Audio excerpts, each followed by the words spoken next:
రాజ్యసభలో కరెన్సీ నోట్ల కట్ట సంచలనం సృష్టించింది. కాంగ్రెస్ కు చెందిన ఓ ఎంపీ సీటు వద్ద నోట్ల కట్టను గుర్తించినట్లు చైర్మన్ జగదీప్ ధన్కర్ సభలో ప్రకటించడం తీవ్ర దుమారానికి దారితీసింది.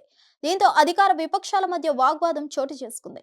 దీనిపై సమగ్ర దర్యాప్తునకు ఆదేశించాలని బీజేపీ డిమాండ్ చేసింది. అసలు ఏం జరిగింది? మ్యాటర్ ఏంటంటే, రాజ్యసభలో కాంగ్రెస్ ఎంపీ సీటు కింద నోట్ల కట్ట దొరికిందన్న దానిపై సభలో తీవ్ర దుమారమే చెలరేగింది. కాంగ్రెస్ ఎంపీ అభిషేక్ మను సింఘ్వి సీటు కింద నుంచి నోట్ల కట్ట దొరికిందని రాజ్యసభ చైర్మన్ జగదీప్ ధన్కర్ పేర్కొన్నారు. సెక్యూరిటీ తనిఖీలో భాగంగా సింఘ్వి సీటు కింద నోట్ల కట్ట దొరికిందని చెప్పారు. ఒకవైపు అదాని అవినీతిపై చర్చ జరపాలని కాంగ్రెస్ డిమాండ్ చేస్తుంటే, ఇంకో పక్క నోట్ల దుమారం రేగుతుంది.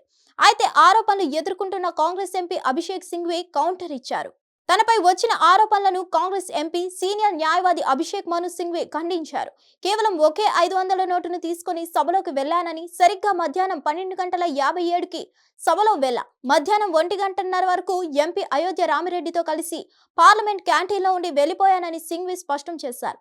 దీనిపై కూడా చైర్మన్ విచారణ జరిపించాలని సింఘ్వి తెలిపారు. నిజానికి డిసెంబర్ 5న సభ వాయిదా పడిన తర్వాత సీటు నుంచి 500 నోట్ల కట్ట కనిపించిందని ధన్కర్ సభకు తెలియజేశారు. సీటు నెంబర్ 222 నుండి బయటపడిందని, ఇది తెలంగాణ నుండి రాజ్యసభకు ప్రాతినిధ్యం వహిస్తున్న సభ్యుడు అభిషేక్ మను సింఘ్వి స్థానం. దీనిపై విచారణ చేపట్టినట్లు ధన్కర్ సభలో ప్రకటించారు.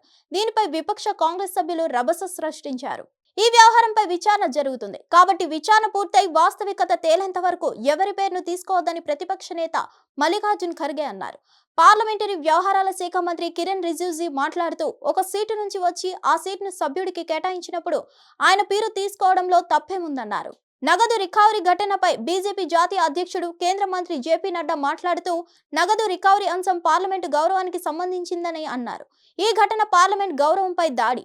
ఈ విషయం న్యాయమైన సరైన విచారణ జరుగుతుందని విశ్వసిస్తున్నామన్నారు. అదే సమయంలో కేంద్ర మంత్రి పీయూష్ గోయల్ మాట్లాడుతూ, నోట్ల రికవరీ వెనుక పెద్ద కుట్ర దాగి ఉందా అన్న అనుమానం వ్యక్తం చేశారు. హిట్ టీవీ యాప్ ని డౌన్లోడ్ చేసుకోండి. ఇందులో short news, live news, entertainment movies అన్ని అవైలబుల్ గా ఉన్నాయి. Please download Hit TV app. Hit TV app hit TV యాప్ని ఫ్రీగా డౌన్లోడ్ చేసుకోండి.